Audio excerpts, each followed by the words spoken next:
ইসলাম ধর্মের মধ্যে আল্লাহ তাবারাক ওয়া তাআলা বলছেন, হে আমার বান্দারে, তোমরা আল্লাহ পাককে দেখে ভয় করো আর তোমরা সত্যবাদীর সঙ্গী হও। কার কথা বলেছেন? সত্যবাদীর সঙ্গী হতে বলেছেন। সত্যবাদী, এই সত্যবাদী কারা? সত্যবাদী কে? এই জিনিসটা একটু পরিচয় আপনাদেরকে দেব আমি। বেরাদারের ইসলাম, আল্লাহ পাক ইরশাদ করছেন, ইয়া আইয়ুহাল্লাযিনা আমানুত্তাকুল্লাহ ওয়া কুনু মা'আস সাদিকিন। হে ঈমানদার ব্যক্তিগণ, তোমরা আল্লাহকে দেখে ভয় করো এবং সত্যবাদীদের তুমি সঙ্গী হয়ে যাও। এই সত্যবাদীদের সঙ্গী হওয়াটা, আপনাকে সত্যবাদীর সঙ্গী হলে আপনি পাপের কাজ থেকে বাঁচতে পারবেন। এই সত্যবাদীর সঙ্গী হলে আপনি অন্যায় করা থেকে বেঁচে থাকবেন। একজন সত্যবাদী কখনো কাউকে গালি দিতে পারে না, অন্যায় ভাবে কারোর উপরে কখনো জুলুম করতে পারে না, অন্যায় ভাবে কাউকে বদনাম করতে পারে না। যে একজন সত্যবাদী হবে, আলহামদুলিল্লাহ, সে মানুষের সম্মান বুঝবে, সে মানুষকে ভালোবাসবে, নিজের ভালোবাসার শিকড়ে আগলে রেখে আলহামদুলিল্লাহ তাকে দ্বীনের শিক্ষা দেবে। মানুষের সঙ্গে চলাফেরা করার যে একটা সৌন্দর্য আছে, সেই ব্যবহার, যে একটা সুন্দর ব্যবহার থাকা উচিত, সেই ব্যবহারটা আপনাকে শিখিয়ে দেবে। জোরে বলুন সুবহানাল্লাহ। রাসূল পাক সাল্লাল্লাহু আলাইহি ওয়াসাল্লামের সম্পর্কে কোরআন বলেন, ইন্নাকা লাআলা খুলুকিন আযীম। হে আমার প্রিয়তম হাবিব, তোমার চরিত্রকে উত্তম চরিত্র করা হয়েছে, তোমার ব্যবহারকে উত্তম ব্যবহার করা হয়েছে। আল্লাহু আকবার। আজ থেকে নিয়ে 1450 বছর পার হয়ে গেছে। আল্লাহু আকবার। এখন পর্যন্ত কোন মায়ের লালে কথা বলতে পারবে না যে মুহাম্মদুর রাসূলুল্লাহ সাল্লাল্লাহু তাআলা আলাইহি ওয়াসাল্লাম পৃথিবীতে আসার পরে একটা অন্যায় কাজ করেছে বা একটা কোনদিন মিথ্যা কথা বলেছে। কোন মায়ের লাল এ কথা প্রমাণ স্বরূপ বলতে পারে না। জোরে বলুন সুবহানাল্লাহ। আমাদের নেতা, আমাদের লিডার তো হচ্ছে সেই ইসলাম ধর্মের সৌন্দর্য। আল্লাহ পাক বলছেন, তুমি আল্লাহকে দেখে ভয় করো আর সত্যবাদীদের সঙ্গী হয়ে যাও। কাকে বলছেন এই কথা? মুসলমানকে বলছেন। ইয়া আইয়ুহাল্লাযিনা আমানু, ঈমানদারদেরকে বলা হচ্ছে। ঈমানদারদেরকে বলা হচ্ছে তোমরা আল্লাহকে দেখে ভয় করো। ঈমানদার, এই জায়গাতে খুব লক্ষ্য করে শুনবেন।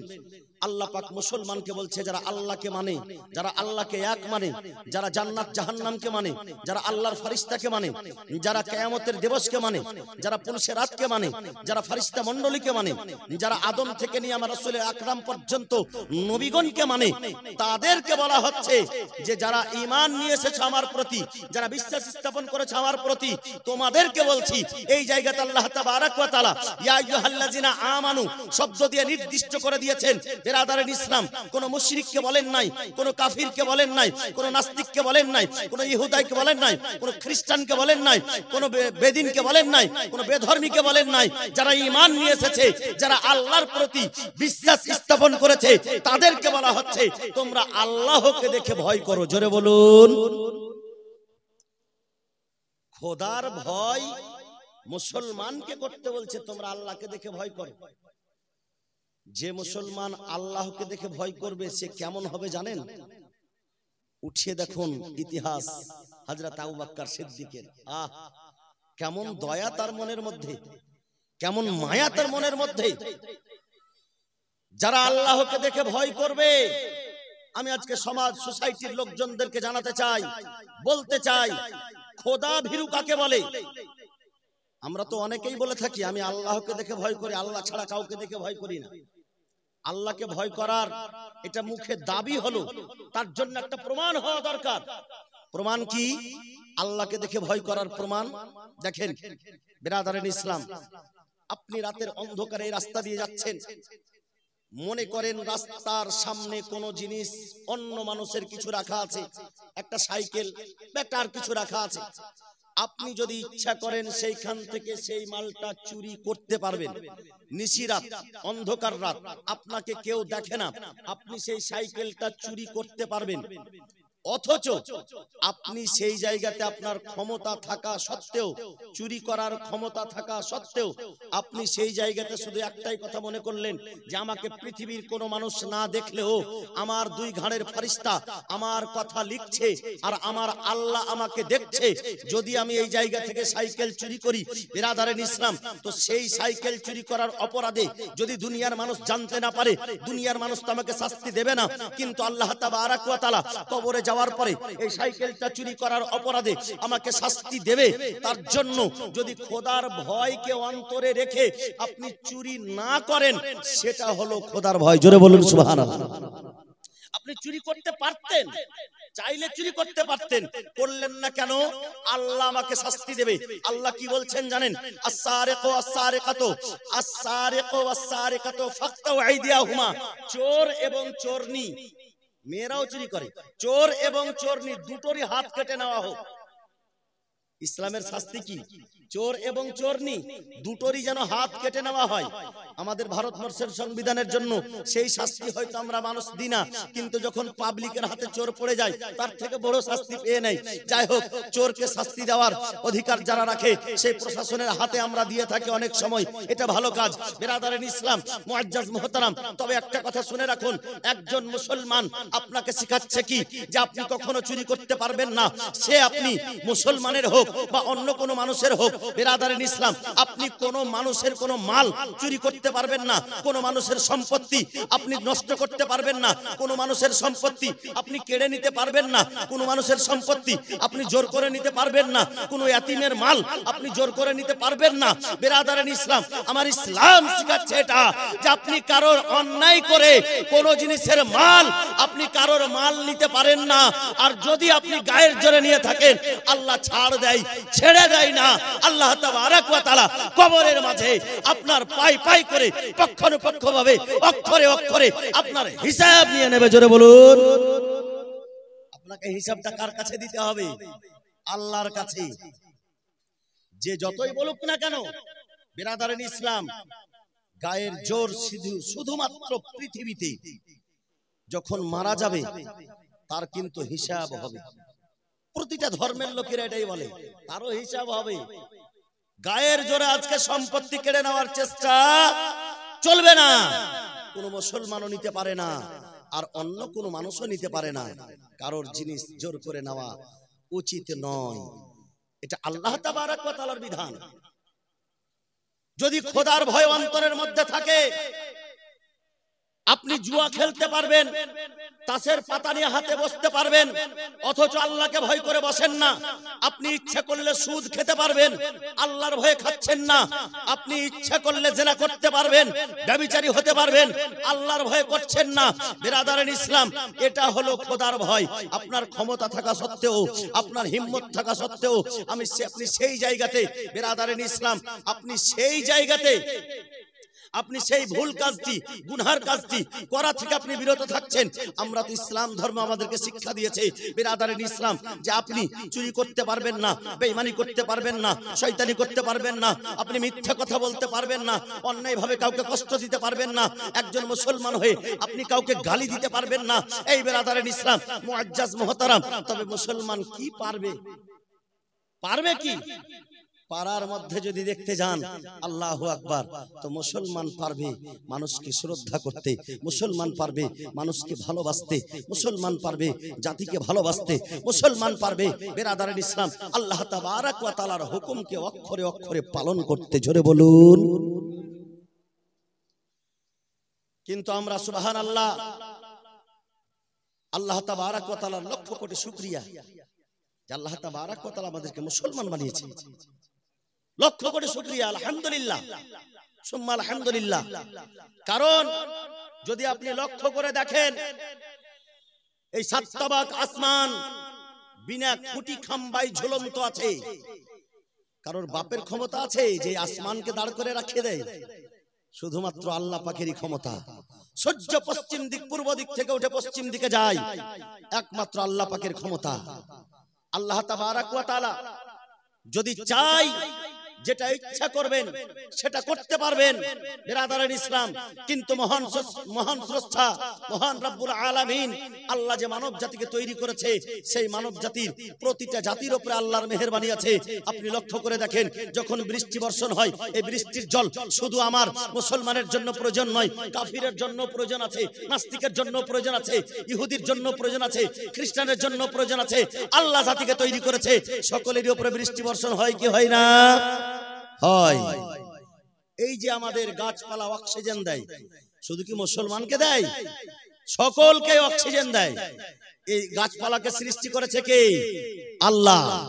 এই আল্লাহ তাবারাক ওয়া তাআলার সৃষ্টি জগতের দিকে আপনি যদি লক্ষ্য করেন, গাছপালাকে তৈরি করেছে বিরাদারান ইসলাম, গাছপালাকে তৈরি করেছে মানুষের সুবিধার জন্য, পাহাড় পর্বতকে তৈরি করেছে মানুষের সুবিধার জন্য, নদ নালাকে তৈরি করেছে পাহাড় আজকে মানুষের সুবিধার জন্য বিরাদারান ইসলাম।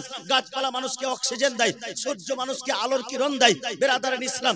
সূর্যের তাপমাত্রা এত সুন্দর তাপমাত্রা, যেখানে যতটুকু প্রয়োজন ততটুকু তাপমাত্রা সূর্য পতিত করছে বিরাদারান ইসলাম। এটা একমাত্র আল্লাহ পাকের হুকুম ছাড়া আর কিছু হতে পারে না। যেখানে 50 ডিগ্রি তাপমাত্রা সেখানে 50 ডিগ্রি যাচ্ছে, যেখানে 30 ডিগ্রি তাপমাত্রা সেখানে 30 ডিগ্রি যাচ্ছে। আল্লাহ তাবারাক ওয়া তাআলার এই সূর্য বিরাদারান ইসলাম, যার নিজস্ব তাপমাত্রা হচ্ছে 1200 ডিগ্রি, যদি এই সূর্য এক জায়গাতে 500 ডিগ্রি তাপমাত্রা পতিত করে, সেইখানকার জিনিস পুড়ে কয়লা হয়ে যাবে, কিছু থাকবে না। জোরে বলুন। কিন্তু সূর্য কি তা করে? করে না। আল্লাহ পাকের হুকুমে যতটুকু তাপমাত্রা প্রয়োজন ততটুকু তাপমাত্রা দিচ্ছে। সূর্য যদি আল্লাহ পাক উঠা বন্ধ করে দেয়, আল্লাহর হুকুমে যদি সূর্য নিভে যায়, সূর্যকে যদি আল্লাহ হুকুম দিয়ে দেয় তোমাকে উঠতে হবে না, তো সারা পৃথিবী শীতে জমাট বেঁধে এমনিতেই মারা যাবে। সূর্যের তাপমাত্রার কত প্রয়োজন আছে। এই সূর্যের তাপমাত্রা মানুষের সুবিধার জন্য বিরাদারান ইসলাম, চন্দ্রের আলো মানুষের সুবিধার জন্য, নক্ষত্রের আলো মানুষের সুবিধার জন্য বিরাদারান ইসলাম। আজকে মানুষের সুবিধার জন্য আল্লাহ পাক ফসল পৃথিবীর বুকে এই জমি থেকে ফসলকে বের করে থাকে, ফসল উগে থাকে বিরাদারান ইসলাম। সব কিছুই মানুষের সুবিধার জন্য। আল্লাহ পশু পাখিকে তৈরি করেছে মানুষের সুবিধার জন্য, কারণ মানুষকে আল্লাহ পাক আশরাফুল মাখলুকাত করে তৈরি করেছেন। সুবহানাল্লাহ। তো মানুষকে কিসের জন্য তৈরি করেছেন? বলে সব কিছু মানুষের সুবিধার জন্য। আর মানুষকে তৈরি করা হয়েছে আল্লাহর ইবাদতের জন্য। জোরে বলুন। कवि निजर भाषाয় বলতেছেন, जानवर पैदा किया गया तेरे वफा के वास्ते, खेतियां सरसब्ज है तेरे ग़िज़ा के वास्ते, सूरज का किरण तेरे ज़िया के वास्ते, सब कुछ तेरे लिए है और तू खुदा के वास्ते। जोरे बोलून। सब कुछ तेरे लिए है और तू खुदा के वास्ते।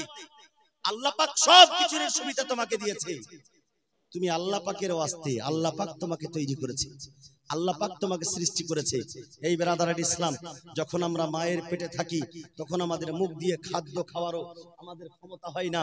সেই জায়গাতে মায়ের পেটে থাকাতে আল্লাহ পাক আমাদেরকে না খাওয়িয়ে রাখেনি, আমাদের খাদ্য আমাদের পেট পর্যন্ত পৌঁছে দেওয়ার ব্যবস্থা করেছে। সেই মহান রব্বুল আলামিন আপনাকে পৃথিবীতে রেখে না খাওয়িয়ে রাখবে না। বিরাদারান ইসলাম, সমস্ত জগতে বিরাদার যত আছে মানব দানব সবাইকে আল্লাহ তাবারাক ওয়া তাআলা রোজি দান করে। বিরাদার শুধু মুসলমানকে করে তা নয়, আল্লাহকে যে মানে তাকেও আল্লাহ রোজি দেয়, আল্লাহকে যে মানে না তাকেও আল্লাহ রোজি দেয়। জোরে বলুন সুবহানাল্লাহ। সেই মেহেরবানিটুকু আল্লাহ পাকে। আজকে আল্লাহর সঙ্গে পাল্লা মেরে কেউ পারেনি, আল্লাহর সঙ্গে পাল্লা দিয়ে কেউ পারেনি, আর কিয়ামত পর্যন্ত কেউ পারবে না। কবি নিজের ভাষায় বলেন, বাংলা ভাষায়, কে বুঝিবে তোমার ভেদ মাওলা, কেউ গরিব কেউ আবার পয়সাওয়ালা। একটু সুবহানাল্লাহ হবে না? একটু জোরে বলুন।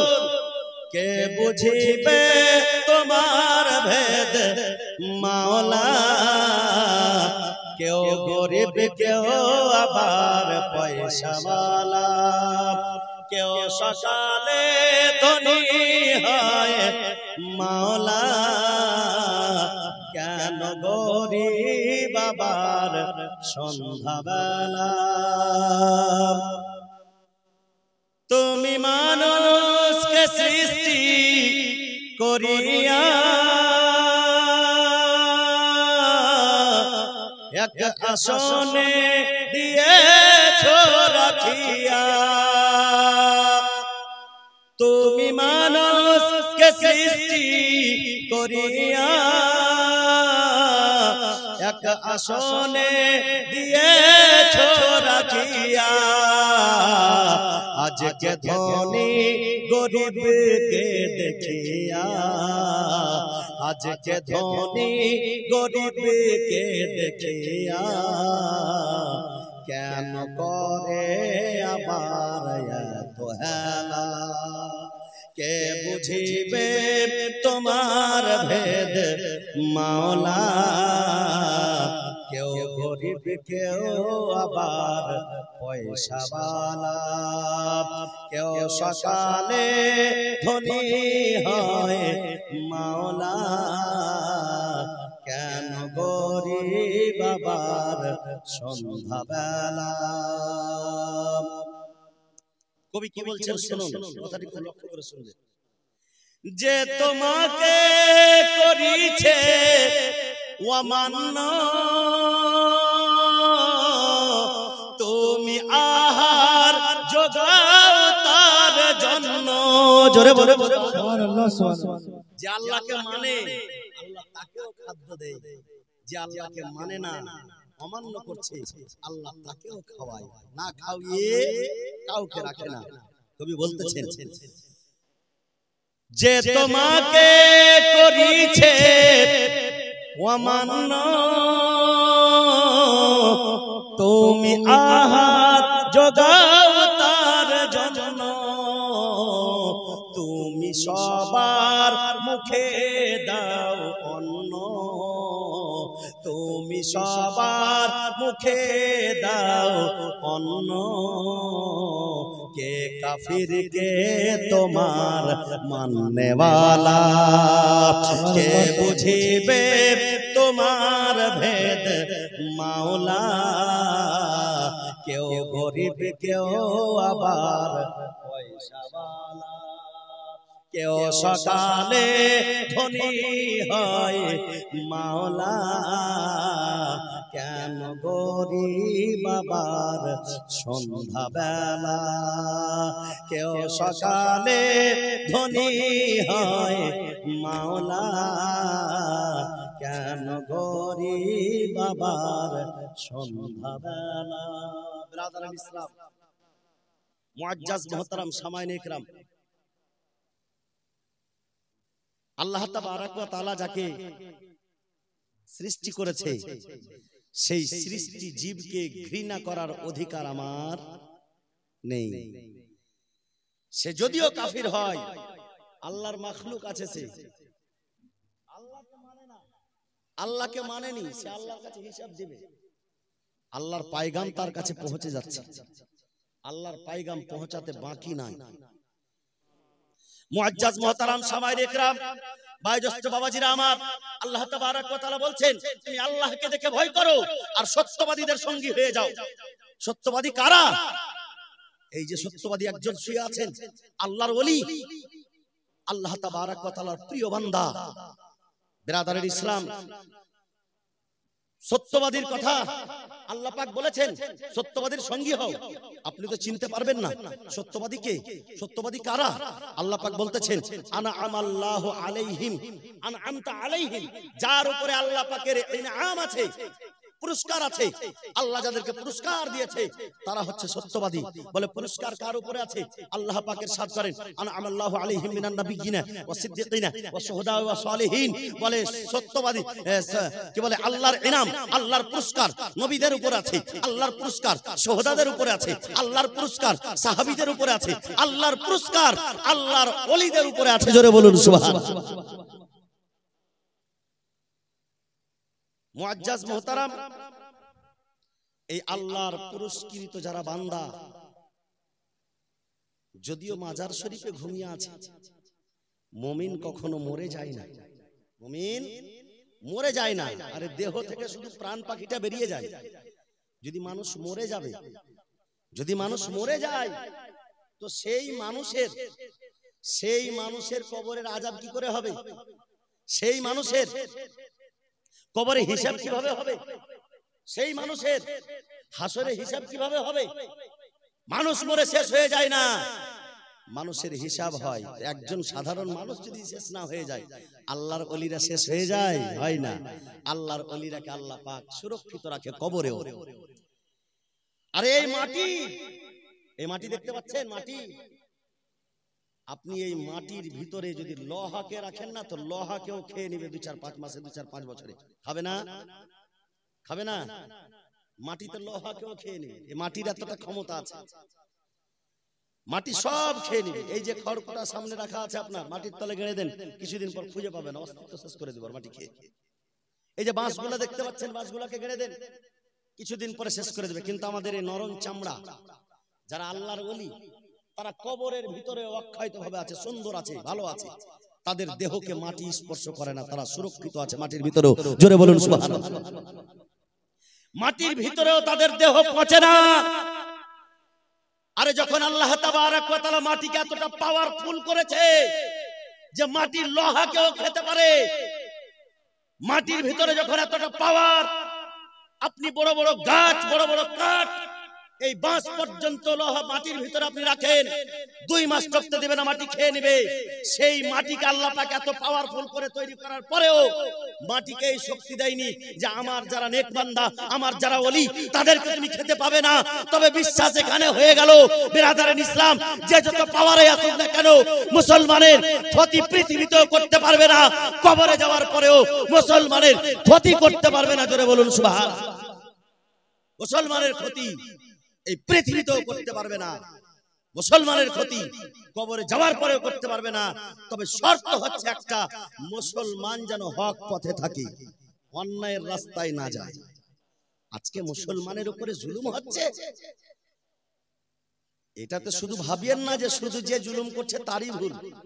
আপনি সঠিক রাস্তায় আছেন, আপনি সঠিক পথে আছেন, আপনি ইসলামের পথে আছেন, নামের মুসলমান হয়ে আছেন। এই গ্রামে যদি 500 মানুষ থাকে, আরে আল্লাহ পাক তো 5 ওয়াক্তের নামাজই ফরজ করেছে, 24টা ঘন্টা আল্লাহ পাক আপনাকে নিজের অক্সিজেন দিয়ে বাঁচিয়ে রাখে।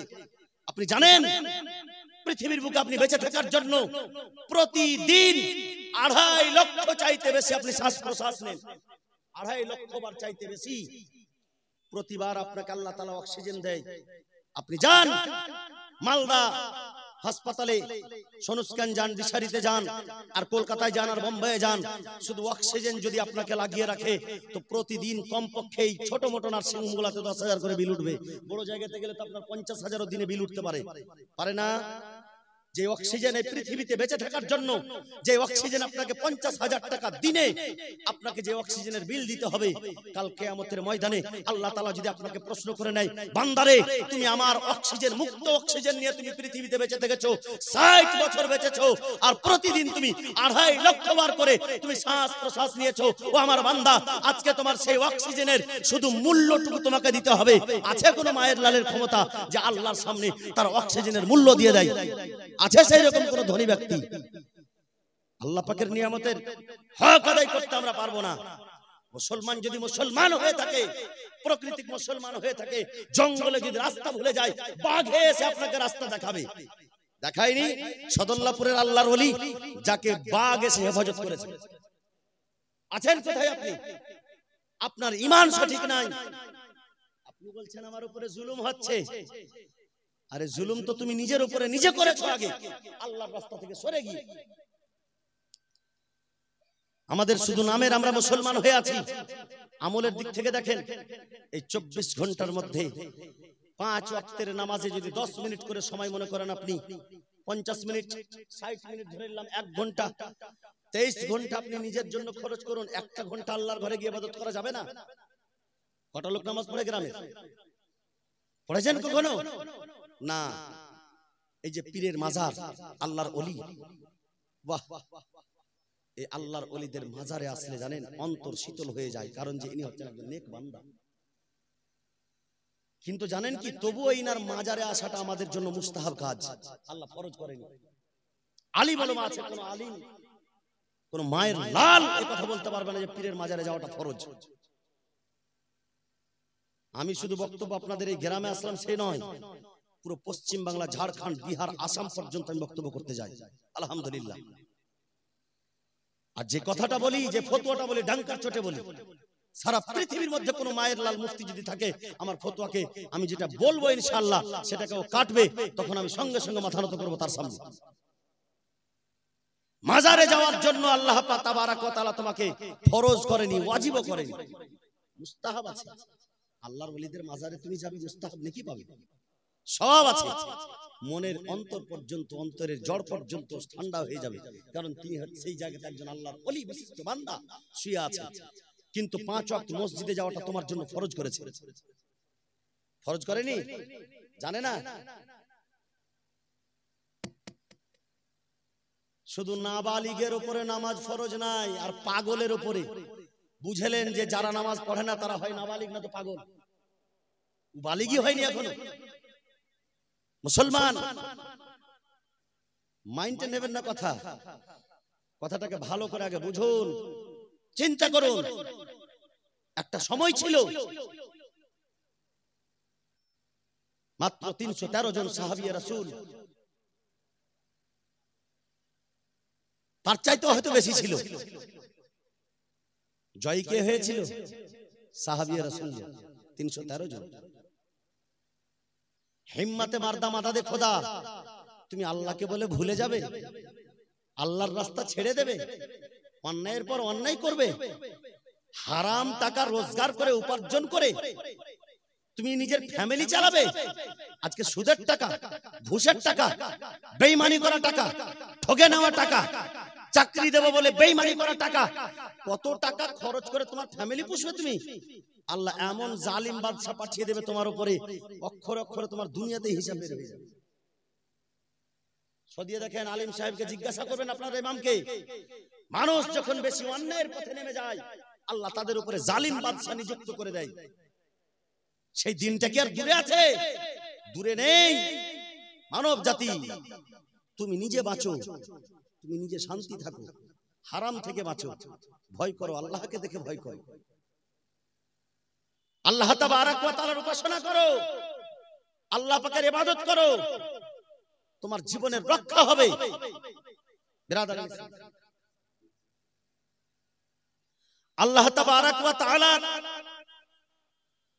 সেই তুমি হক পথে থেকে যখন তুমি আল্লাহর রাস্তায় চলবে, তো দেখবেন আপনাকে, আপনি যখন রাস্তা দিয়ে চলবেন না, আপনাকে সবাই সম্মান করবে, সবাই সম্মান করবে, একটা জঙ্গলের পশু পর্যন্ত সম্মান করবে। আমি সেই দিন আল্লাহর রাস্তায় জলসা করতে এসেছিলাম, আলহামদুলিল্লাহ। আর যেখানে জলসা করতে যাচ্ছি শুধুমাত্র আল্লাহর মুহাব্বতে ফিসাবিলিল্লাহ বেরিয়ে যাচ্ছি ইনশাআল্লাহ। কোনোদিন এখন পর্যন্ত, প্রায় 10-12 বছর যাবত আমি জলসা করি, এখন পর্যন্ত কোনো জায়গা থেকে আমার অসুবিধা হয়নি, কোনো সফরে অসুবিধা হয়নি, কোনো ভাই আমার কোনোদিন কোনো রকম কোনো প্রকারের অসুবিধা করেনি। কত হিন্দু, মুসলিম, জৈন, খ্রিস্টান সবারই সঙ্গে সফর করেছি আলহামদুলিল্লাহ, বরং আরো সম্মানের সহিত পার্শ্বে বসিয়ে রেখেছে আলহামদুলিল্লাহ, কোনো জায়গাতে অসুবিধা হয়নি। আর ইনশাআল্লাহ যেন না হয়, সকলে বলুন আল্লাহুম্মা আমিন। আমাদের এই সুন্দর সম্পর্ক বজায় থাকবে। আপনি যখন ভালো মানুষ হবেন তখন সারাটা জীবন তো আমরা অন্যায়ের পথে হেঁটে যাচ্ছি ভাই। আজকে একটা কথা আপনাকে বলে রাখি, আপনি যখন যে খাদ্যটা খাচ্ছেন না, সেই খাদ্যটা খাওয়ার পরে 4 ঘন্টা পরে সেটা ব্লিডিং তৈরি হয়। জিজ্ঞেস করবেন একজন ডক্টরকে, ডক্টরি মতামতে 4 ঘন্টা পর থেকে শুরু ওই খাবারটার যতটুকু প্রয়োজন ততটুকু মানে ব্লিডিং তৈরি করবে সেই খাদ্যটা।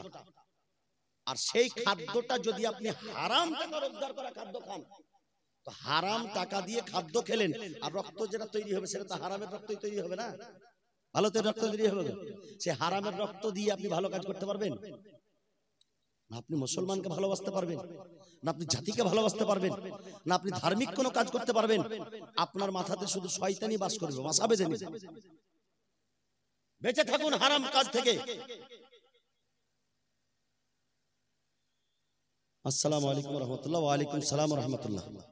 স্ত্রীকে 3 তালাক দেওয়ার পরেও কোনো সমস্যার সমাধান নেই, এর জন্য কি হবে হযরত? বিস্তারিত বলবেন। মানে স্ত্রীকে 3 তালাক দেওয়ার পরেও কোনো সমস্যার সমাধান নেই, এর জন্য কি হবে হযরত? বিস্তারিত বলবেন। স্ত্রীকে তালাক দেওয়ার পরে সমস্যার সমাধান নেই কেন? অবশ্যই আছে শরীয়তে। সে সমস্যার সমাধান যদি না করে ওটা আলাদা ব্যাপার, কিন্তু স্ত্রীকে 3 তালাক কেউ যদি দিয়ে দেয় তার জন্য সমস্যার সমাধান আছে। শরীয়তে আছে, তবে তার জন্য কি হবে বলতে, তার জন্য শরীয়তের হুকুম ফলো করতে হবে।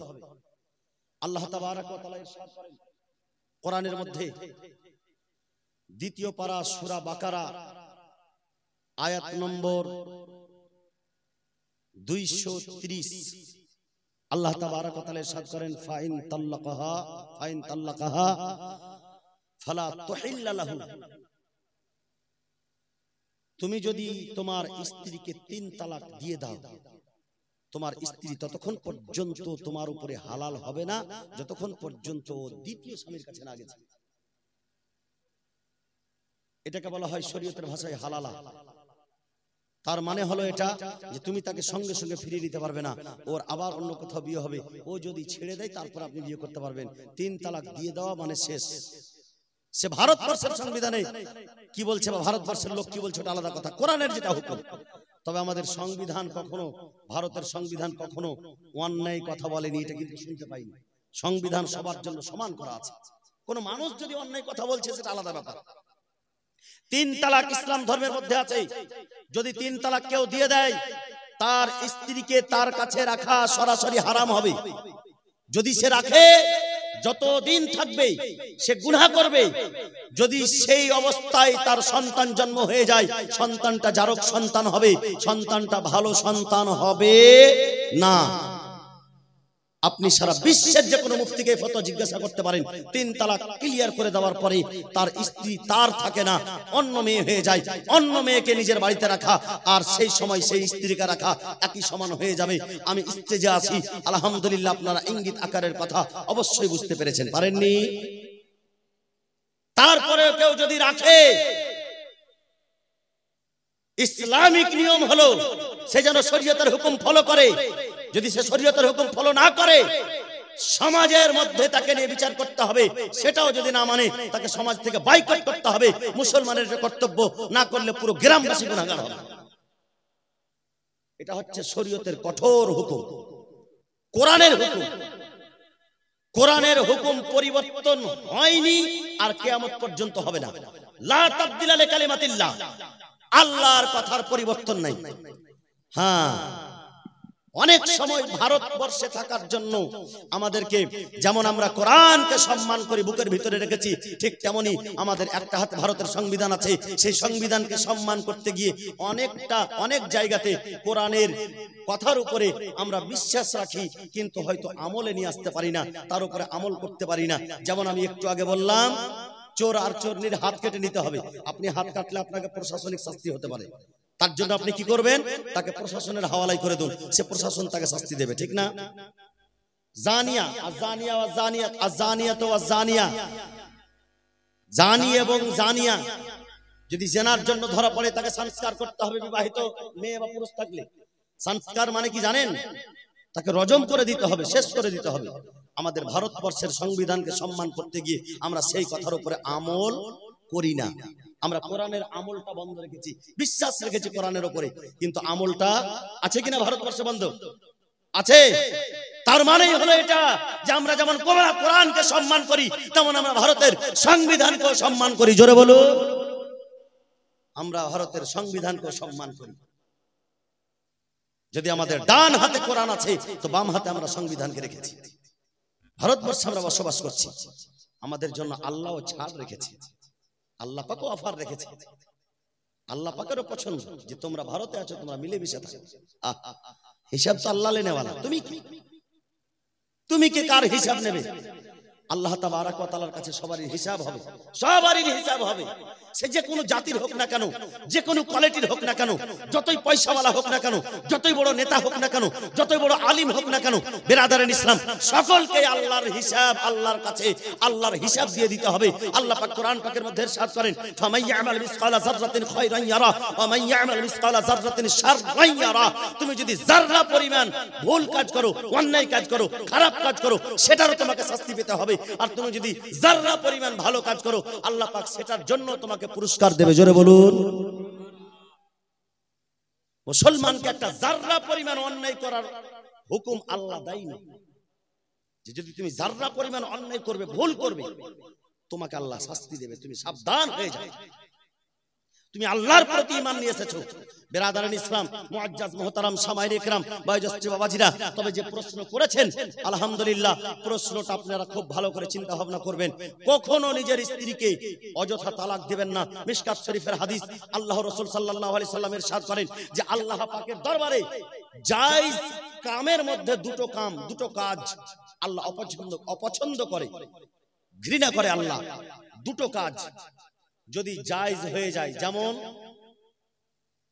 পরিস্থিতি যদি আপনাকে বাধ্য করে আপনি ভিক্ষা চাইতে বাধ্য, অথচ আল্লাহ সেই জিনিসটা পছন্দ করে না। জায়েজ হবে, পরিস্থিতি যদি বাধ্য হয় ভিক্ষা চাওয়াটা জায়েজ হবে, কিন্তু আল্লাহর এটা পছন্দ কাজ নয়। ঠিক সেই রকম যদি খুব বেশি জালেমা মেয়ে আপনার নিকাহাতে চলে আসে, আপনার স্ত্রী যদি খুব বেশি অন্যায় করে, তো আপনি যদি অন্যায় সহ্য করেন তবে আপনি নেকি পাবেন। তবে সেই স্ত্রীকে তালাক দেওয়া হয়তো জায়েজ হয়ে যায়। অনেক সময় স্ত্রীকে তালাক দেওয়া জায়েজ হয় শরীয়তে, তো জায়েজ হলেই যে তালাক দিতে হবে তা নয়। জায়েজ হলেও আপনাকে তালাক দিতে হবে না। তালাক দেওয়াটা আল্লাহ পাক অপছন্দ করে। জোরে বলুন সুবহানাল্লাহ। সহ্য করে সংসার করার নামই হলো জীবন। যদি তালাকি দিবেন আর বিচ্ছেদই করবেন, বিয়ে কেন করেছিলেন? এখনকার ছেলে মেয়েরা তো সেটা বুঝে না।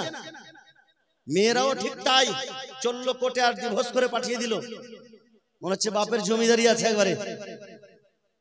এই তো কাজ করছে। সমস্যা হয়েছে তা তুমি সমাধান করো, তোমার গুরুজনদেরকে নিয়ে সমাধান করো, কিন্তু হুট করে তুমি ডিভোর্স দিও না, আর তুমি হুট করে তালাক দিও না। এটা আল্লাহ পাকের অপছন্দ কাজ।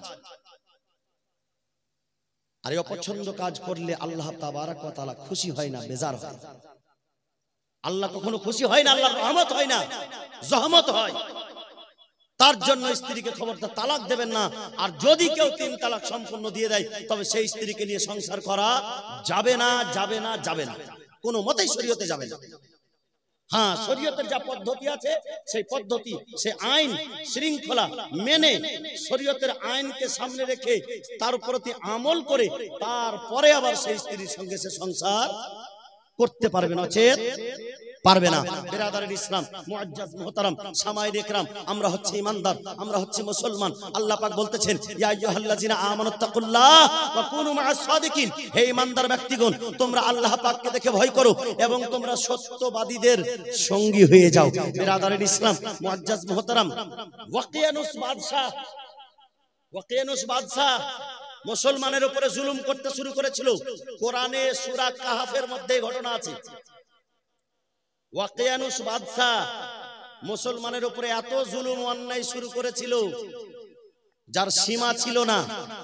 যখন মুসলমানের উপরে অন্যায় শুরু করেছে, তখন কিছু মুসলমান আল্লাহর ওলি দেশ ছেড়ে চলে যাচ্ছে যে আমরা আর এই দেশে থাকবো না, আমাদের উপরে এত অন্যায়, এত জুলুম আমরা আর সহ্য করতে পারছি না। তারা যখন বেরিয়ে যাচ্ছে, একটা কুকুর তাদের পিছা ধরছে। কুকুর বলছে আমিও যাব। তো তারা বলছে যে আল্লাহ গো, এই কুকুর যদি আমাদের সঙ্গে যায়, তো কুকুরদের অভ্যস্ত হচ্ছে ঘেউ ঘেউ করা, এই যখনই ঘেউ ঘেউ করবে তো মানুষ জানতে পারবে, আবার আমাদেরকে ধরে নিয়ে বাদশার কাছে যাবে, আবার ওই ওয়াকিয়ানুস বাদশা আমাদেরকে শাস্তি দেবে। তার জন্য আমরা কুকুরটাকে মেরে মেরে তাড়াচ্ছে। তো সেই কুকুরটা আল্লাহর কাছে আরজ করছে, হে রাব্বুল আলামিন, তুমি আমাকে কথা বলার শক্তি দাও, আমি এদের সঙ্গে কথা বলতে চাই। জোরে বলুন সুবহানাল্লাহ। আল্লাহ পাক সেই কুকুরকে কথা বলার শক্তি দিয়েছে। তো কুকুরকে যখন কথা বলার শক্তি দিল, আল্লাহ তাবারক ওয়া তাআলার দরবারে, আল্লাহর দরবারে সেই কুকুর কান্নাকাটি করে বলছে, রাব্বুল আলামিন আমাকে কথা বলার শক্তি দাও। যখন কথা বলার শক্তি পেল সেই কুকুর, তখন সেই আল্লাহর ওলিদেরকে বলছে, ওহে আল্লাহর ওলিগণ, ওহে মুসলমানগণ, তোমরা আমাকে নিজের কাছ থেকে দূরে করিও না। তোমরা যেমন ওয়াকিয়ানুস বাদশার জুলুম থেকে তোমরা যেমন বিরক্ত হয়ে গেছো, আমিও আল্লাহর মাখলুক, আমি যদিও কুকুর, আল্লাহর মাখলুক, আল্লাহ আমাকে সৃষ্টি করেছে, আমাকে তোমরা বাদ দিও না। আমিও এই ওয়াকিয়ানুস বাদশার জুলুম থেকে বিরক্ত হয়ে গেছি, তার জন্য আমি তোমাদের সঙ্গে ধরছি। যদিও কুকুরের অভ্যাস হচ্ছে ঘ্যাও ঘ্যাও করা, কিন্তু আমি কথা দিচ্ছি কখনো ঘ্যাও ঘ্যাও করব না। তোমাদের পিছনে পিছনে যাব, তোমাদের হেফাজত করব, তোমাদের খেয়াল রাখবো, তোমাদের সম্মান রাখবো। জোরে বলুন সুবহানাল্লাহ। সেই কুকুরটির নাম কি জানেন? সেই কুকুরটির নাম হচ্ছে কিতমির। কি নাম? কিতমির। যে কুকুরের কথা কোরআনেও এসেছে এবং রাসূল পাক সাল্লাল্লাহু আলাইহি সাল্লাম বলেন যে সেই কুকুর কিতমির, মানুষ যেমন জান্নাতে যায় সেই কুকুরও আল্লাহর হুকুমে জান্নাতে যাবে। জোরে বলুন সুবহানাল্লাহ। সেই কিতমির আসহাবে কাহফের সঙ্গী কুকুর, যে কুকুর কাফিরের অত্যাচারে মুসলমানদের সাথে গ্রাম ছেড়ে চলে গিয়েছে, সেই কুকুরের কথা কোরআনের মধ্যে বিবরণ এসেছে। সেই কুকুরকে আল্লাহ তাবারক ওয়া তাআলা মুসলমানের সঙ্গে জান্নাতে দেবে। জোরে বলুন সুবহানাল্লাহ। মুআজ্জাজ মুহতারাম সামাইরে একরাম বয়োজ্যেষ্ঠ বাবাজিরা, পর্দানা সীমা ও ভগ্নীগণ আমার, আমরা আল্লাহর ওলিকে মানি, ওলি প্রেমিক লোক, ওলি ভক্ত লোক। এই আল্লাহর ওলিদের সঙ্গে মুহাব্বত করতে হয়। কি করতে হয়? মুহাব্বত করতে হয়। আল্লাহ খুশি হয়, আল্লাহ খুশি হয়। আল্লাহ তাবারক ওয়া তাআলা দুটি কথার এই আয়াতে আদেশ দিয়েছেন। এক নম্বর কথা, আল্লাহকে দেখে ভয় করো। দ্বিতীয় নম্বরে, সত্যবাদীদের সঙ্গী হও, ভালো মানুষের সঙ্গী হও। ফার্সি ভাষায় একটি প্রবাদ বাক্য আছে, সোহবাতে সালেহে তোরা সালেহে কুনান, সোহবাতে তলেহে তোরা তলেহে কুনান। ভালোর সঙ্গী হলে ভালো হয়ে যাবে, আর খারাপের সঙ্গী হলে খারাপ হয়ে যাবে। মুআজ্জাজ মুহতারাম, আজকে আপনি মুসলমান হয়ে কি করে আপনি খারাপের সঙ্গী হতে পারেন? আপনি গ্রামে গ্রামে দেখেন, কোন জায়গাতে নাই ভাই? মুসলমানদের মধ্যে অনেকে মদ পান করে না? মদ পান করা কোন শাস্ত্রের মধ্যে আছে? কোন ধর্মের মধ্যে জায়েজ আছে? কোন ধর্মে জায়েজ নেই। যারা খাচ্ছে তারা গায়ের জোরে খাচ্ছে, যারা খাচ্ছে তারা এই ভারতের আইনকে লঙ্ঘন করছে আর শরীয়তের আইনকে লঙ্ঘন করছে। আজকে মুসলমান হয়ে তুমি এই পবিত্র মুখ, যে মুখকে আল্লাহ তাবারক ওয়া তাআলা তোমার পেটের ভিতরে পবিত্র রেখেছিল, আপনি জানেন যখন মায়ের পেটে থাকি তখন আমরা অপবিত্র খাদ্য আমাদের পেটে যায়।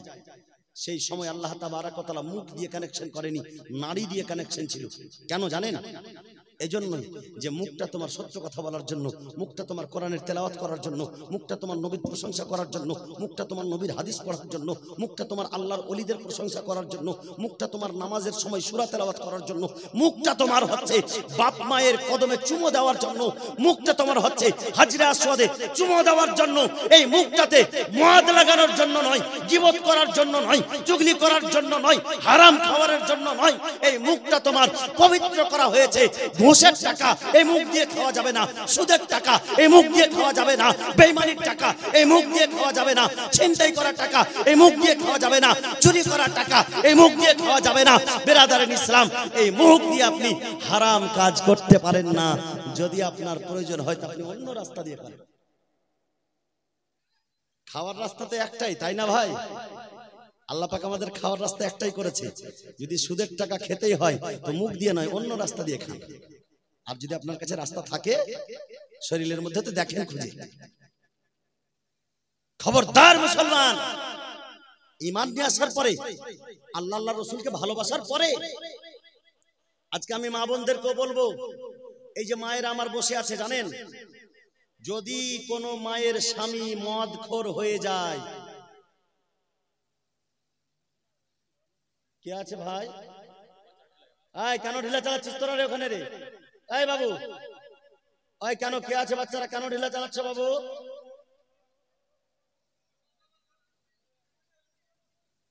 ভলেন্টিয়ার ভাইরা একটু গিয়ে দেখো তো কেন ঢিলা, কি আছে ওখানে? আচ্ছা বসেন, আপনারা বসেন। কেন ভাই, এখানে এত সুন্দর একটা জালসা চলছে, ওখানে কেন ঢিলা মারামারি করছো ভাই? ছোট বাচ্চা তোমাদের যদি ঘুম আসে বাড়িতে গিয়ে ঘুমাও।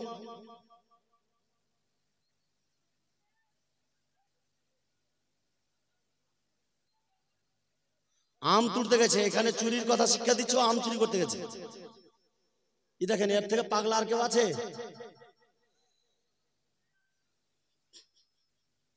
এ ভাই বসো, ভাই বসো। ছোট ছোট বাচ্চারা আছে, ওরা ওরা এখনো বুঝেনি।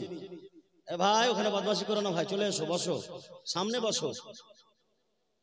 আল্লাহ তাবারক ওয়া তাআলা আমাদের একবার দুরূদে পাক পড়েন তো, আল্লাহুম্মা সাল্লি আলা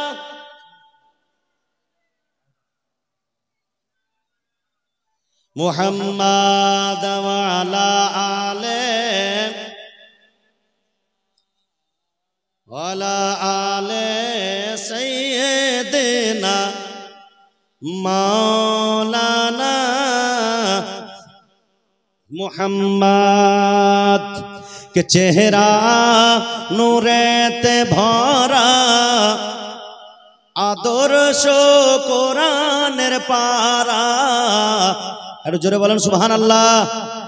কে চেহারা নূরেতে ভরা আদর্শ কোরআনের পারা।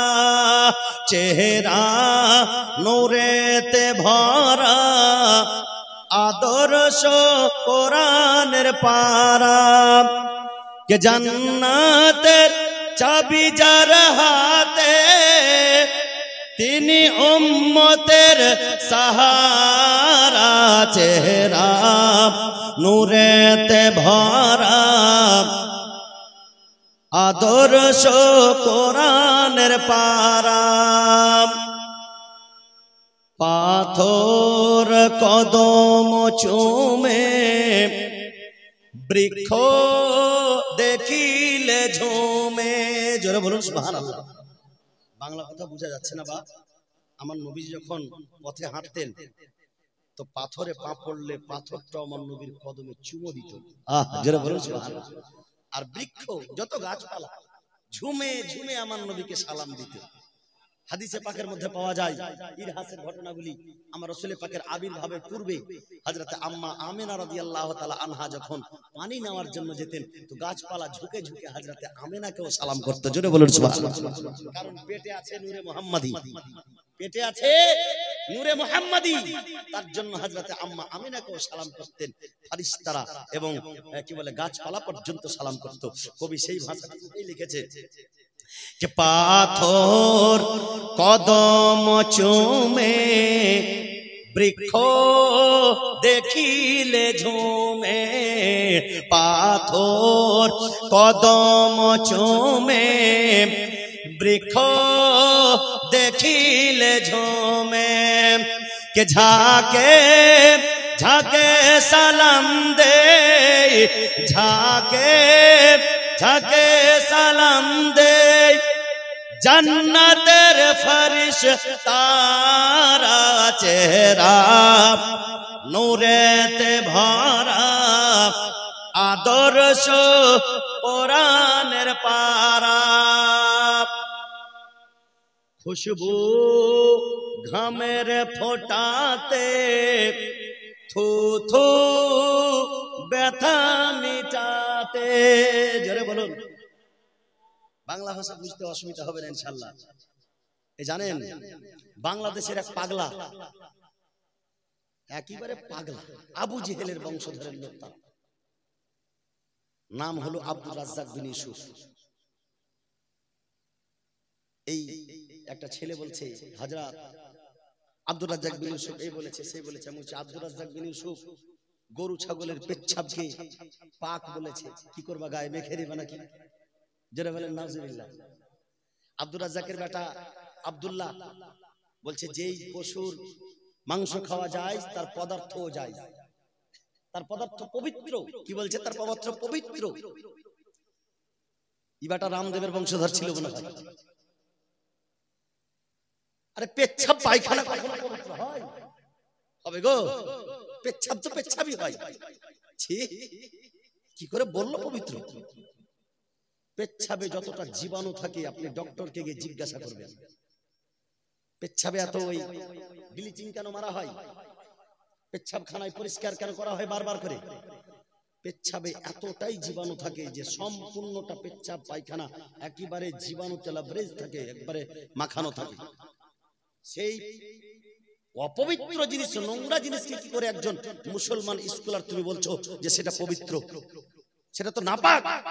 বলে জামাতে লেগে গেলে জামাতে লাগা ওই পেচ্ছাব সমেত নামাজ হয়ে যাবে। জোরে বলে নাউজুবিল্লাহ। কে বলছে? এটা আব্দুল্লাহ। আর আব্দুল্লাহরই বাপ আব্দুর রাজ্জাক বলছে যে নবীর মুখ দিয়ে দুর্গন্ধ বের হতো। জোরে বলেন নাউজুবিল্লাহ। কথাটা আমি এমনি বলিনি। নবীর শত্রু সকল মুসলমানের শত্রু। নবীর অপমান আমরা সহ্য করতে পারি না। নবীর অপমানে যদি কাঁদে না তোর মন, মুসলিম নয় মুনাফিক তুই, রসুলের দুশমন। জোরে বলেন সুবহানাল্লাহ। কে বলেছেন? বিদ্রোহী কবি কাজী নজরুল ইসলাম। বিদ্রোহী কবি কাজী নজরুল ইসলাম বলেছেন, রসুলের অপমানে, নবীর অপমানে যদি কাঁদে না তোর মন, মুসলিম নয় মুনাফিক, তুই রসুলের দুশমন। বিরাদারান ইসলাম, ও নবীর মুখ দিয়ে দুর্গন্ধ বের হয়েছে বলছে, এর মতো জালিম আর অন্যায়কারী কেউ আছে? বাংলাদেশের আব্দুর রাজ্জাক। এই মুনাফিকের বক্তব্য শোনা হারাম। বিরাদারান ইসলাম মুআজ্জাজ মুহতারাম, নবীর মুখ দিয়ে তো দূরের কথা, রাসূলে পাকের ঘাম মোবারক দিয়ে মুশকি আম্বার চাইতে বেশি খুশবু বের হতো। জোরে বলুন সুবহানাল্লাহ। এটা আমার কথা নয়, হাদিসে পাকের কথা। হযরত উম্মে সালমা রাদিয়াল্লাহু তাআলা আনহা শিশির মধ্যে আমার রাসূলে পাকের ঘামগুলিকে একত্রিত করছিলেন। আমার নবীজি বলেন, উম্মে সালমা কি করবে? বলে, নতুন বরবধূর শরীরে লাগাবো। নতুন বরবধূ যাদের নতুন বিয়ে হচ্ছে, তোমার শরীরটা একটু ঘেমে গেলে বর তোমাকে পার্শ্বে বসতে নেবে না। ছি, গন্ধ করছে, তুমি এখন আমার শরীরে খুশবু, দূরে সরো। আর আমার রাসূলে পাকের ঘাম মোবারক নতুন বরবধূর শরীরে লাগানোর জন্য নিয়ে যেত সাহাবায়ে কেরাম। জোরে বলুন। সাহাবায়ে কেরাম বলেন যে আমার নবী যেই রাস্তা দিয়ে হেঁটে যেত, রাস্তা পর্যন্ত খুশবুদার হয়ে যেত। আর কোন বরবধূর শরীরে যদি আল্লাহর রাসূলের ঘাম মোবারক লাগিয়ে দেওয়া হয়েছে, তো বরবধূ খুশবুদার হয়ে গেছে, বিয়ে বাড়ি খুশবুদার হয়ে গেছে, বাসর রাত খুশবুদার হয়ে গেছে। আরে কিছুদিন পরে যে সন্তান তার পেটে এসেছে, সেই সন্তানটাও খুশবুদার হয়ে গেছে। জোরে বলুন সুবহানাল্লাহ। নবীর খুশবুর এতটা পাওয়া, নবীজির ঘাম মোবারক দিয়ে মুশকি আম্বারের খুশবু বের হতো, সেই নবীর মুখ দিয়ে দুর্গন্ধ বের হবে? নাউযুবিল্লাহি মিন যালিক। আর জালিমের দল এ বলছে যে নবীর মুখ দিয়ে দুর্গন্ধ বের হতো। কবি নিজের ভাষায় বলছেন, খুশবু ঘামের ফোঁটাতে থু থু ব্যথা মিটাতে, খুশবু। হাদিস, এক একটা ছন্দের মধ্যে কতগুলো হাদিস ভরা আছে। আমি তো বাবা শায়ের নাই, কিন্তু মুহাব্বতে পড়তে লাগলাম। থু থু ব্যথা মিটাতে, এটা জানেন হযরতে কাতাদা রাদিয়াল্লাহু তাআলা আনহু উহুদের যুদ্ধে, হাদিসে পাক হযরতে কাতাদা রাদিয়াল্লাহু তাআলা আনহু উহুদের যুদ্ধে কাফিরের পক্ষ থেকে তীর লেগেছে কোথায়? চোখে। চোখে তীর লেগেছে, চোখের ঢালা বেরিয়ে এসেছে। চোখটাকে ধরে নিয়ে নবীর কাছে এসেছে, ইয়া রাসূলুল্লাহ, চোখে তীর লেগেছে, চোখ উপড়ে গেছে, চোখটা চাই আমার, চোখ চাই। আমার নবী বলছেন যে চোখ নেবা, ইকোটা একটু কমা, ইকোটা একটু কমা, কথা বলছে, ইকোটা একটু কমা, বাস। চোখ নিবা না জান্নাত নিবা? হ্যাঁ ঠিক আছে। চোখ নিবা না জান্নাত নিবা? হযরতে কাতাদা রাদিয়াল্লাহু তাআলা বলছে, ইয়া রাসূলুল্লাহ, চোখ তো আমার প্রয়োজন আছে, চোখটা আমার চাওয়াতে দেন, আর জান্নাতের কথা তো আপনি বললেন, আপনার মেহেরবানিতে জান্নাত দেন। জোরে বলুন সুবহানাল্লাহ। তো জান্নাত দেওয়ার মালিক আল্লাহ আমার নবীকে বানিয়েছে। আলা হযরত আজিমুল বারাকাত আলাইহি রাহমাতুল্লাহ বলেন, তুঝসে और जन्नत से क्या मतलब, वहां भी दूर हो, हम रसूलुल्लाह के जन्नत रसूलुल्लाह की। জোরে বলুন সুবহানাল্লাহ। হযরতে কাতাদা রাদিয়াল্লাহু তাআলা আনহুকে শুধু থুথু মুবারক বের করে চোখে লাগিয়ে দিল। হযরতে কাতাদা বলেন যে যত দিন বেঁচে ছিলাম, যেই চোখে আমার রাসূলে পাক, যেই চোখটা উপড়ে গেছিল, থুথু লাগিয়েছিলেন, কোনো দিন ব্যথা করেনি, কোনো দিন সেই চোখে আমি কোনো অসুবিধা বুঝতে পারিনি। জোরে বলুন সুবহানাল্লাহ। হাত ভেঙে গেছে, থুথু মুবারক লাগিয়ে দিয়েছেন, হাত ভালো হয়ে গেছে। মাংস আর রুটিতে, আটাতে থুথু মিশিয়ে দিয়েছেন, মাংস আর আটা আর রুটি 1300 লোক খেয়েছেন, শেষ হয়নি। জলে থুতু মিশিয়ে দিয়েছেন, তো জলটা লবণাক্ত জল মিষ্টি হয়ে গেছে। জোরে বলুন সুবহানাল্লাহ। সেই নবীর মুখ দিয়ে কখনো দুর্গন্ধ বের হবে?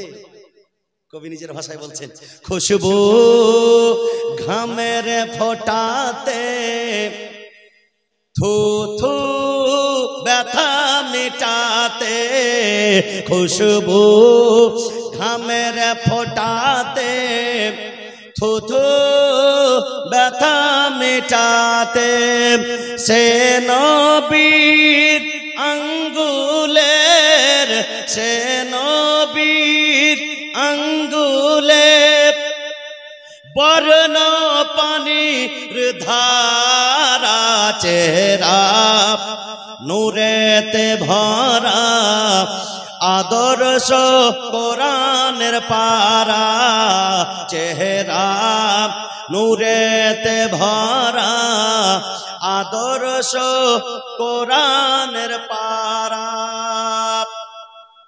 বেরাদারান ইসলাম মুআজ্জাজ মুহতারাম সামাইনে একরাম বয়োজ্যেষ্ঠ বাবাজিরা, পর্দার সমা ও ভগ্নীগণ আমার, বলছিলাম খুব সুন্দর একটি কথা, এই মায়েদের কথা বলছিলাম যে মা, একটা মেয়ের স্বামী যদি মদখোর হয়ে যায়, তো সেই মেয়েটা কি করে, বাপ মাকে জানায়, তার শ্বশুরকে জানায়, তার পড়োশিকে জানায়, তার মডলকে জানায়, তার সর্দারকে জানায়, সংসারে অশান্তি হচ্ছে, আমার স্বামী মদ খাচ্ছে, আপনারা একটু বিচার করে দেন। শেষ পর্যন্ত বাপের বাড়িও পালিয়ে যায়, হয় না এরকম? কিন্তু এই স্বামী মদ খেলে এত গেলা আচার আর বিচার, আর সেই স্বামী যখন সুদ খায় তখন তোমাকে খুব ভালো লাগে রে মা। 90 ঢুকে যাচ্ছে গো। মদ খাওয়া যতটুকু হারাম তার চাইতে বড় হারাম হলো সুদ খাওয়া। সুদের কথা বলা হয়েছে, মায়ের সঙ্গে জেনা করার সমান গুনাহ আছে সুদ খেলে। সুদখোর, তোমাকে লজ্জা লাগে না? তুমি আল্লাহর বান্দা, তুমি রাসূলের উম্মত, তুমি সুদ খাও। আর তুমি রে মা, সেই সুদখোরের পয়সা দেখে তার মারুতি কারে ঘুরতে পেয়ে ভুলে গেছো যে এটা হারামের টাকা। ভুলে গেছো যে এই টাকাতে আমি সন্তান মানুষ করলে সন্তান একদিন আমার কপালে ঝাঁটা মারবে। যে সন্তান তোমার হারাম খাদ্য খেয়ে খেয়ে বড় হবে, সে তোমাকে মনে ভাবছো তুমি তোমাকে খুব আদরে মাথায় উঠিয়ে রাখবে। তুমি বুড়ি হলে তোমার পা টিপবে, নিয়ে গিয়ে রেখে আসবে অনাথ আশ্রম। আনা তো রোজ সকালবেলা এক ঝাঁটা, সন্ধ্যাবেলা এক ঝাঁটা। খুব হারাম খাইয়ে খাইয়ে সন্তানকে মানুষ করো। আর যখন সন্তান কথা শুনে না, তখন মৌলভী সাহেব একটা দোয়া দেন, তা আমার ছেলের যেদিন থেকে বিয়ে হয়েছে ভালো করে আমাকে মা বলে না। কেন তোকে মা বলবে? হ্যাঁ, সারা জীবন হারাম খাদ্য খাওয়িয়েছিস তুই ছেলেটাকে, আজকে তুই সেই মুখ দিয়ে তুই মা ডাক শুনতে চাচ্ছিস? আল্লাহু আকবার। কুরবান জান হযরত বাবা ফরিদউদ্দিন গঞ্জ সরকারের মায়ের উপরে, যেই মা যিনি বলেন যে আমি যতক্ষণ পর্যন্ত 2 রাকাত নফল নামাজ না পড়তাম আমার ছেলেকে দুধ পান করাতাম না। যেই মা তাহাজ্জুদে মাথা রেখে দিয়ে আল্লাহর দরবারে কান্না করে করে বলতো, আল্লাহ গো আমার ফরিদকে তুমি এতটাই সম্মানীয় করো যে কোনো বেদিন মানুষ যদি দেখে কলমা পড়ে যেন মুসলমান হয়ে যায়। জোরে বলুন সুবহানাল্লাহ। যে বাবা ফরিদউদ্দিন গঞ্জ সরকার, একদিন ওর মা চিনি রাখতে ভুলে গিয়েছে, তো আল্লাহ পাক ফেরেশতা দিয়ে চিনির হাঁড়ি সেই মায়ের মশাল্লার নিচে রেখে দিয়েছে। যে মা বলে যে আমি তোমাকে যতবার দুধ পান করিয়েছি কোনোবার বিনা নফল নামাজে পড়াইনি, আমার যুগ পার হয়ে গেছে, আমার কখনো নামাজ কাজা নেই। ছেলেরে, আমার সন্তান শোনো, এখন পর্যন্ত তুমি পেটে আসার পর থেকে নিয়ে আমি নিজেও একটা হারামের দানা খাইনি, আর আমার ছেলে তোমাকেও আমি কখনো হারামের দানা খাওয়াইনি। সেই বাবা ফরিদউদ্দিনের মতনের সন্তান হারাম খাওয়াবেন আর মনে ভাববেন যে আমি বাবা ফরিদের মতন মায়ের সম্মানের মতন সম্মান নেব। মায়ের পায়ের তলে জান্নাত বটে, কিন্তু মা তুমি মা হয়ে থাকো, তোমার পায়ের তলে আসলেই জান্নাত। আমার নবী বলেছেন মায়ের পায়ের তলে জান্নাত। তুমি নিজে হারাম খাবে, স্বামীটা মদ খেলে তো তার সঙ্গে খুব ঝগড়া, তুমুল ঝগড়া চলবে একেবারে, বাড়িকে হিন্দুস্তান পাকিস্তান বানিয়ে ছাড়বে তুমি। আর যদি স্বামীটা সুদ খায়, তার পা দুটা ধরে বলো, স্বামী গো বৈরের আচার বিক্রি করে খান, আপনার সঙ্গে আমি সংসার করতে রাজি, সুদের টাকা নিয়ে আসেন। আপনি 2 দিন আদর করে পা ধরে বলেন তো তার ছাড়ে কিনা সে সুদ খাওয়া? আমি গরিব হয়ে থাকতে চাই, সুদের টাকা ঘুষের টাকা নিয়ে আসেন না। ঘুষখোর স্বামীর সঙ্গে জীবনযাপন করতে তো খুব মজা লাগে, সেটাও তো হারামের খাদ্য নিয়ে এসে খাওয়াই। মারে আপনি একটু বলুন, বুঝান। যদি আপনার স্বামী সুদখোর হয়, যদি আপনার স্বামী মদখোর হয়, যদি আপনার স্বামী ঘুষখোর হয়, যদি আপনার স্বামী বেনামাজি হয়, তাকে রোজ রাত করে বুঝান। শাশুড়ি একটু দুঃখ দিলে, ননদ একটু দুঃখ দিলে তো স্বামীর কানের পর্দা ফেটে যায় শুনতে শুনতে স্ত্রীদের কথা। কেন? স্বামী যে নামাজ পড়ে না, স্বামী যে বেনামাজি, সকালে ফজরের টাইমে তার কপালে একটা চুমু দিয়ে উঠাতে পারো না? স্বামীকে উঠো, আজান হয়ে গেছে, যাও না একটা নামাজ পড়ে এসো। আপনিও জান্নাতে যাবেন, স্বামীটাকেও জান্নাতে নিয়ে যাবেন। মা আমার, ইসলাম ধর্মটা রহস্য নয়, খেল নয়, এটা এমনই একটা স্বচ্ছ ধর্ম, এমনই একটা সত্য ধর্ম, যে ধর্মে আপনি আছেন সেই ধর্ম কখনো আপনাকে অন্যায় করতে দেবে না, যে ধর্ম কখনো আপনার উপরেও অন্যায় হতে দেবে না। আপনি স্ত্রীর মতো স্ত্রী হন। আপনার মর্যাদা আমার রাসূলে পাক বাড়িয়েছেন, মায়েদের মর্যাদা এত বাড়িয়েছেন, এত বাড়িয়েছেন যে মায়েদের পায়ের তলা আল্লাহ পাকের জান্নাতকে করে দিয়েছেন। জোরে বলুন সুবহানাল্লাহ। সেই সম্মানটুকু তো আমার নবী দিয়েছেন মায়েরাকে। আমার রাসূলে পাক আসার আগে মেয়েদেরকে তার স্বামীর চিতায় রেখে পুড়িয়ে দেওয়া হতো। উঠে দেখুন ইতিহাসের পাতা, অজ্ঞতার যুগে, আইয়ামে জাহিলিয়াতের যুগে, প্রাক ইসলামিক যুগে মেয়েদেরকে জীবন্ত কবর দিয়ে দেওয়া হতো। হাহাকার করতো, মায়েরা কান্না করতো। कवि एक कथा बोलेছেন, बाप अपनी बेटी को जिंदा दबाए और पुकारे बेटी कोई बचाए, नन्ही बच्ची को देखो बचाने हमारे सरकार आए, रसूले बावकार आए। আমার রাসূল পাক সাল্লাল্লাহু আলাইহি সাল্লাম মেয়েদেরকে জীবন্ত কবর হওয়া থেকে বাঁচিয়েছে। মেয়েদের কোনো মূল্য ছিল না, পায়ের জুতো মনে করত। সেই মেয়েদেরকে আমার নবীজি এত সম্মান দিলেন, এত সম্মান দিলেন, বলে ওহে পুরুষ, ওহে সন্তানেরা শোনো, তোমার জান্নাত তোমার মায়ের পায়ের তলে। আল্লাহর জান্নাত তো মায়েদের পায়ের তলে নিয়ে রেখে দিয়েছে। আর মা, তোমাকে আজকে লজ্জা লাগে না? তুমি যে একটা জান্নাত তোমার পায়ের তলে, যে জান্নাত আছে, তোমার ছেলের জান্নাতটা তোমার পায়ের তলে, আর তোমার মাথার উপরে কাপড় থাকে না।